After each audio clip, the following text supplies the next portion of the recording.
한 사람이 믿음으로 사는 가정이 된다면 참 복된 가정이 되는 거죠. 한 사람의 아버지가 그 가정에 하나님의 말씀을 받아들이고 산다는 것은 복이지요. 그래서 모든 식구들까지라도 그 영향을 끼치는 그런 귀중한 일들이 있습니다. 오늘은 어버이 주일이라고 우리가 지키고 있습니다.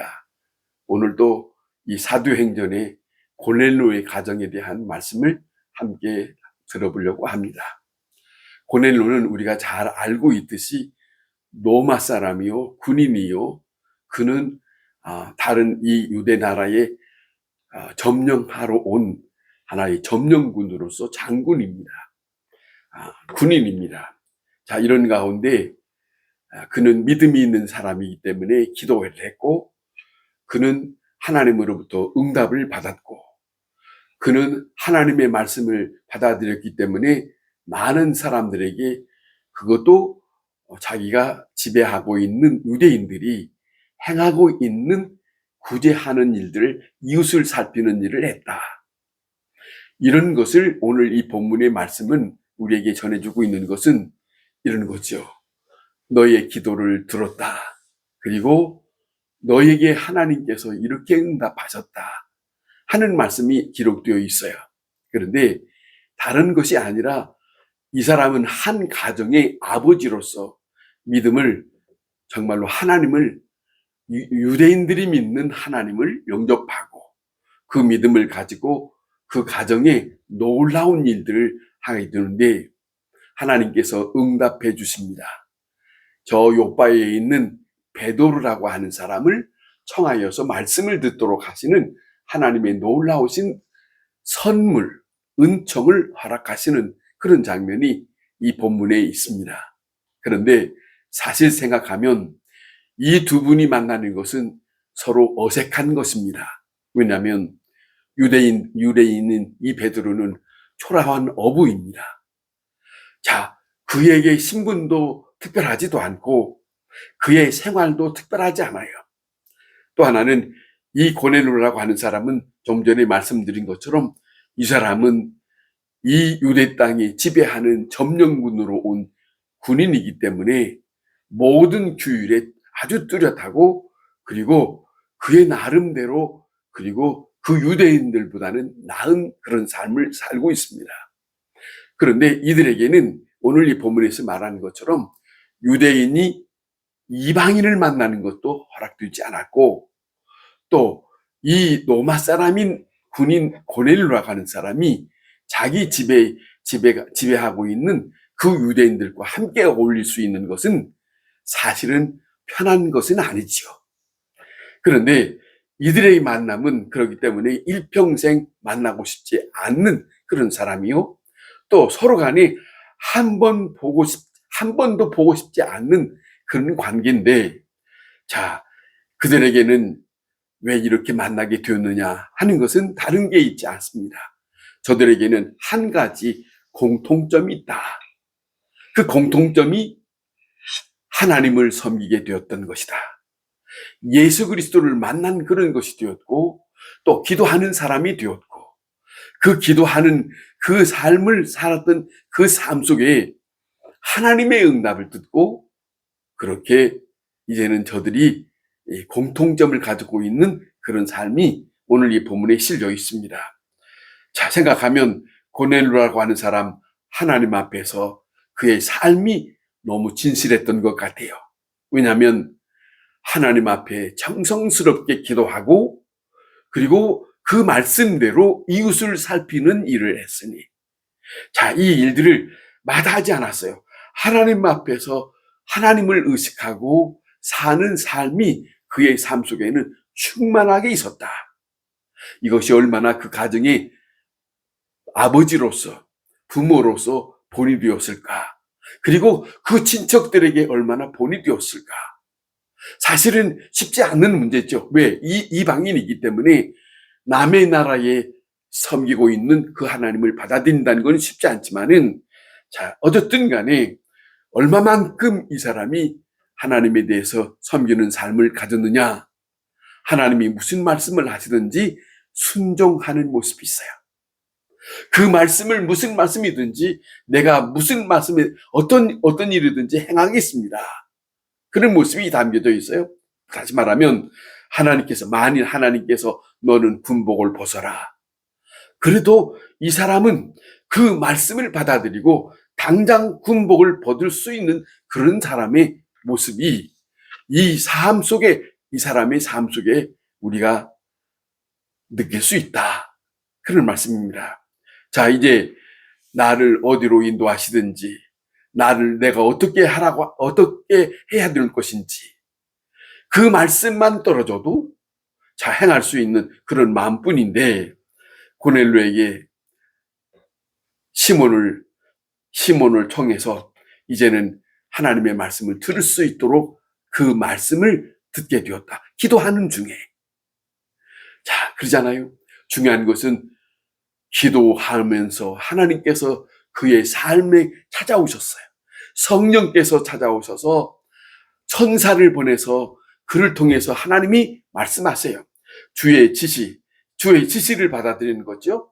자, 이거 얼마나 중요한지 몰라요. 기도하지 않는 사람에게는 그런 일이 없습니다. 쉽지 않습니다. 하나님을 사모하지 않는 사람에게는 그런 일을 쉽지 않은 것 같아요. 구약성경이나 신약성경에 보면 하나님을 사모하고 기도하고 하나님의 성령을 힘입기를 원하는 사람들에게는 하나님께 천사를 통해서 하나님이 찾아주시는 광경을 많이 보게 됩니다. 그런 일들을 특별하게 이방인인데도 불구하고 이 고넬료에게 특별한 하나님의 만남이 이루어지게 됐다. 얼마나 중요한 일입니까? 자, 이런 거예요. 그런데 자, 보세요. 이 베드로를 청해서 만나라. 그리고 베드로를 통해서 너희에게 모두가 다 그가 전하는 말을 들으라.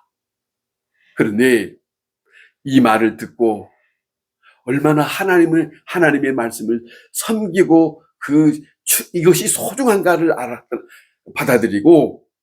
받아들였든지 모든 식구들, 모든 가족들, 일가 친척들을 다 자기 집에 모았다는 거 아닙니까?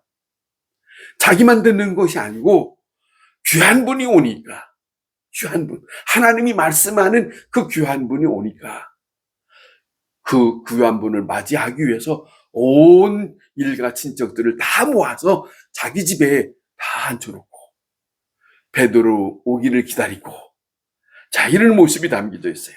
그런데 베드로가 왔을 때 온 식구들이 다 앉아있는 가운데, 자, 모여있는 가운데서 베드로가 등장하자마자 오늘 이 본문에 베드로 그 앞에 절을 했다고 나옵니다. 아니, 로마의 군인입니다. 베드로보다 일반적으로 생각하면 베드로보다 훨씬 더 정말로 위치가 높은 사람입니다. 그런데 이 베드로 앞에 절을 했답니다. 있을 수 없는 일이지요. 있을 수 없는 일이지요. 베드로가 특별한 사람도 아닌데 있을 수 없는 일이죠. 그러니까 베드로가 이 광경을 보고 하는 말이 어찌하여 이렇습니까? 어찌하여 이렇습니까? 나도 사람입니다. 당신 일어서시오. 얼마나 아름다운 일이에요. 저 사람이 나한테 절하니까 고자세로 받아들이는 게 아니고 그렇지 않습니다. 나도 사람입니다. 이러지 마십시오 하고 이렇게 세우는 그 장면이 얼마나 겸손한 겁니까? 베드로도 하나님의 보내심을 받았고 베드로도 이제는 하나님을 함께 한다는 걸 알고 있는 사람임에도 불구하고 자기는 교만하지 아니하고 겸손한 마음으로 이 고넬료를 대하고 있다. 그 모습을 모든 사람들이, 거기에 일가 친척들이 다 본 거 아니겠습니까? 다 보는 이런 과정 속에서 자, 왜 그랬을까? 그러면 고넬료를 왜 이렇게 절했을까? 베드로라고 하는 사람에게 왜 절했을까? 고넬료가 베드로를 상대했을 때는 그 사람의 지금 형편에 그 사람이 대단한 사람이라고 생각해서가 아니고 하나님으로부터 보냄을 받았다고 하는 것. 하나님의 말씀을 들을 수 있는 하나님과 함께하는 사람이라는 것 때문에 그 앞에 절하는 모습을 취했더라. 그거 아니겠습니까? 다른 게 아니면 일반적인 생각하는 게 아니에요. 이분은 특별한 사람이다. 내가 기도하고 내가 섬기는 그 하나님이 특별히 우리에게 보내주신 하나님의 사람이다.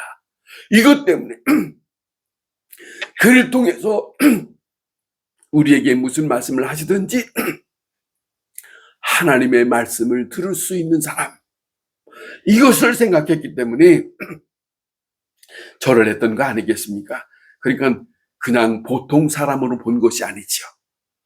하나님의 말씀을 들을 수 있는 하나님의 사람, 하나님의 특권이 있는 사람, 하나님의 특사로 보내심을 받은 사람, 그 사람으로 생각하고 베드로 앞에 절하기도 하고 정말로 소중히 받아들이는 그 장면이 믿는 사람에게 말씀 전하는 사람을 청할 때의 모습입니다.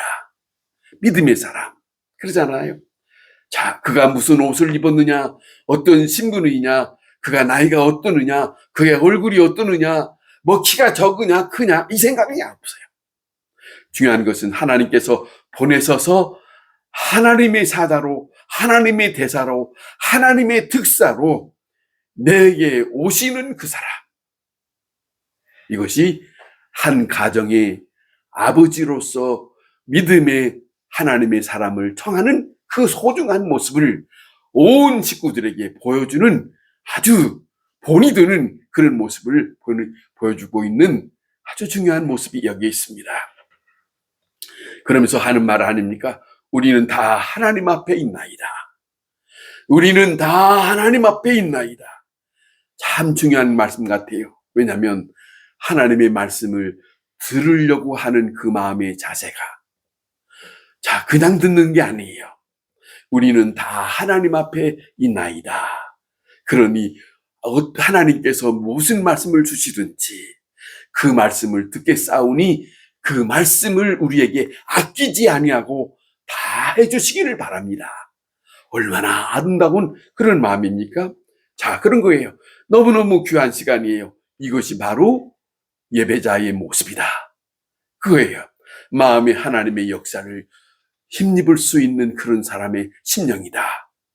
같이 모였는데 그런 마음이 없는 것보다는 그런 마음을 가지고 말씀을 들으려고 했을 때는, 자, 하나님께서 다른 거 아니겠습니까? 우리가 성경에서 보면, 자, 많은 사람들이 예수님이 복음을 전하고 예수님이 이곳 가고 저곳 갈다 할 때에, 자, 한 사람을 소개한다면 많은 사람들 중에도 12년 동안 혈루증을 앓았던 어떤 여인이 있었는데, 그 여인이 자기는 자기 스스로 고민 때문에 정말로 떳떳하게 주님을 부르면서 찾아갈 수가 없으나 사모하는 마음이 있어요. 너무 사모하는 마음이 있어서 그들 속에 틈에 들어가서 그 예수님의 옷자락만 만져도 내 병이 나을 거다라고 하는 사모하는 마음, 그 마음에 정말로 주님을 생각하는 그런 마음, 예수님을 만나고 싶은 그런 마음, 예수님은 알아봤다고 하는 거 아니겠습니까? 내게서 능력이 나갔다. 내게서 능력이 나갔다. 내게서 정말로 하나님이 하시고자 하시는 그 능력이 나갔다. 보세요. 사모하는 사람, 많은 군종이 있습니다. 똑같은 게 아닙니다. 사모하는 자에게 하나님의 역사는 임하게 되었다 하는 거죠. 자, 베드로의 입장에서 보면, 자, 오순절 성령 힘입고 성령에 힘입어서 충만합니다. 하나님 앞에 있는 높은 수준을, 의식을 가지고 있는 사람이 하나님의 성령을 힘입으면 그 성령에 힘입어서 내 안에서 말씀하시고 역사하시는 대로 움직이는 사람, 내 뜻대로 내 생각대로 가지고 아버지의 영이 임하셔서 아버지께서 원하시는 대로 나를 이끄시는 대로 그렇게 행하는 사람, 의식이 있는 사람, 자, 이런 거죠. 자, 이런 입장이 있을 때는, 자, 대제사장으로부터 많은 핍박을 받았습니다. 그런데 이제는 당당한 사람이 되었습니다. 그들 앞에서 이를 말합니다. 하나님 앞에서 너희들의 말 듣는 것이 하나님의 말씀 듣는 것보다 옳은가 판단하라 하고 아주 주는 사람이 되었어요. 왜 그랬을까? 지난날 평범했을 때는 그런 모습이, 용기 있는 모습이 없었어요. 그런데 하나님의 성령을 힘입은 사람, 하나님의 영을 힘입은 사람, 영을 힘입었기 때문에, 그 영을 힘입었단 말은 나는 나 혼자 있는 것이 아니라 내 아버지의 영을 힘입은 내 아버지와 함께하고 있다. 하나님이 함께하고 있다. 그럼 두려울 곳이 없어요. 그러니까 당당하게 말하는 것이죠. 자, 보세요. 지난날 예수를 3번 부인하기도 하고, 자, 예수님이 잡혀갔을 때 도망가기도 했습니다만은, 그런 초라한 사람이었습니다. 그러나 지금은 하나님 앞에, 하나님의 능력 안에, 그 거룩한 사랑 안에 내가 있다고 하는 것을 인정하는 거예요. 믿는 사람, 하나님의 영을 힘입은 사람은 그 마음이에요. 나는 하나님의 영을 힘입고 나는 하나님을 의지하고 아버지께서 나를 붙들고 이끄신다. 이것이 그에게 강하게, 그러니까 이제는 가야바도 두렵지 않습니다. 로마의 군인도 겁나지 않습니다. 바로 내가 하나님 앞에 있기 때문에 하나님께서 내 손을 붙들고 내 심령, 죽음을 두려워하지 않아요. 이제는 어떤 일이 당한다 할지라도, 그 어떤 유대인들이 나를 향하여 핍박을 한다 할지라도 두려워하지 않는다. 오직 내가 내가 이제 움직이는 것은 하나님으로부터 쓰임받는 시간이다. 이런 장면이에요. 오늘 이사야서에 보면 그러잖아요. 고넬료 집에 왜 가라고 했는지. 왜 가라고 했는지 몰라요. 그래서 여기서 무슨 말하면, 무엇 때문에 나를 불렀냐 그러잖아요. 무엇 때문에 나를 불렀느냐, 왜 가라 하셨는지 몰라요. 그런데 이 베드로가 하나님 앞에 따져 묻지 않아요. 왜 보냅니까? 왜 이방의 집에 나를 보냅니까? 로마의 군인 집에 내가 왜 만나야 됩니까? 그런 말을 묻지 않아요. 다만 묻지 않고 하나님이 가라 하시니까, 하나님이 말씀을 전하라 하시니까, 하나님께서 쓰임받는 자로 부르심에 응했으니까, 말씀하셨으니까 그가 움직이는 것 뿐이에요. 이게 하나님의 사람의 모습입니다. 그러잖아요. 베드로는 어색한 관계 아닙니까? 유대인으로서 이방인에게 함께 교제하는 것을, 이건 원치 않은 거니까 말입니다. 가까이 갈 수 없는 그런 유법적인 일입니다. 그러나 주님께서 가라 하시기 때문에, 하나님께서 그 고넬료를 만나라고 하셨기 때문에, 그 고넬료를 만나서 그에게 해야 할 말이 있다고 하는 것을 그 하나님께서 그 심령 속에 응답해 주셨으니까, 이것이 베드로에게 말씀으로 사로잡힌 형편입니다. 그러잖아요. 말씀을 전하라고 하는 것 때문에 하나님 앞에서 이제는, 자, 이런 입장에 생각하면 문화의 장벽도 문제가 아니고요, 하나님께서 성령을 우리와 함께 힘입을 수 있다고 하는 것을 암시하고 있는 이방인의 만남, 이제는 그 이방인의 만남도 꺼리낌 없이 만날 수 있다고 하는 것을 받아들이는 것, 이미 그는 기도 가운데 그 얘기를 하나님으로부터 듣지 않습니까? 내가 어떻게 세례를 줄까? 이것도 걱정할 거 없습니다. 하나님께서 보내셨고, 하나님께서 말씀을 주셨고, 하나님께서 그 문화의 장벽을 허르시고, 그 어느 누구든지 하나님이 말씀을 전할 때 성령을 힘있게 하시니까, 하나님의 영이 임하셨을 것이니까. 자, 제도도 좋고 문화도 좋고 전통도 좋지만은, 그러나 하나님 앞에서 이 모든 것들은 문제가 아니다. 바뀔 필요가 없다. 그런 거예요. 그리스도 안에서 하나님의 영으로 하나 될 수 있는 것밖에는 그거 하나예요. 내가 베드로라고 하는 입장에서 내가 이방인의 집, 그 고넬료라고 하는 군인을 만나서 그 집에 갔을 때 하나님의 영이 임하시고 내가 전하는 하나님의 말씀을 받아들이면 그나 나나 이제는 하나 되는 거예요. 하나님 앞에서 하나 되는 입장을 생각하고 있기 때문에 그의 마음에는 기쁘지요. 베드로의 마음에는 즐거운 시간이에요. 베드로의 마음에는 고넬료의 식구들을 볼 때에 너무너무 행복한 시간이에요. 이 가정의 복된 시간 아닙니까? 하나님 앞에 있는 사람들, 하나님의 말씀을 듣고자 하는 그런 사람들에게 그 어떤 신분도, 자, 어떤 입장도 상관없습니다. 과거의 어떤 입장도 상관없습니다. 고정관념을 완전히 벗어버리고 모든 편견, 모든 이제는 관념이나 떠나서 오직 주님의 말씀을 전하고 그 말씀을 전하는 전했을 때 듣는 그 사람들과 함께하는 그 시간이, 그 가정이 복되게 할 수 있었던 가정이 참으로 그러지 않습니까? 오늘 우리가 이 말씀 속에는 한 가정이 기도하고 하나님의 뜻대로 이웃을 살피는 일을 했더니 너의 기도를 하나님이 들으시고 네가 행하는 것을 하나님이 다 알고 계시다.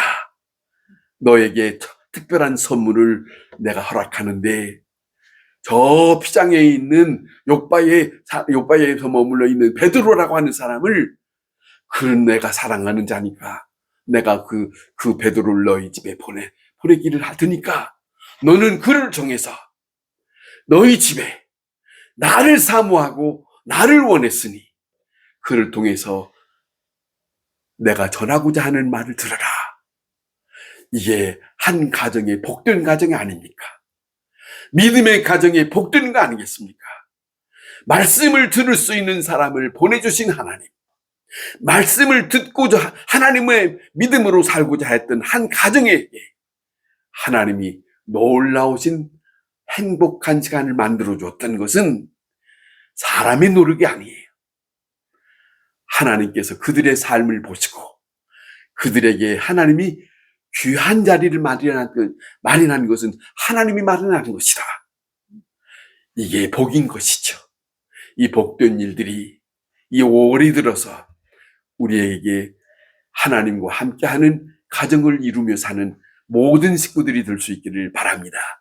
기도하겠습니다.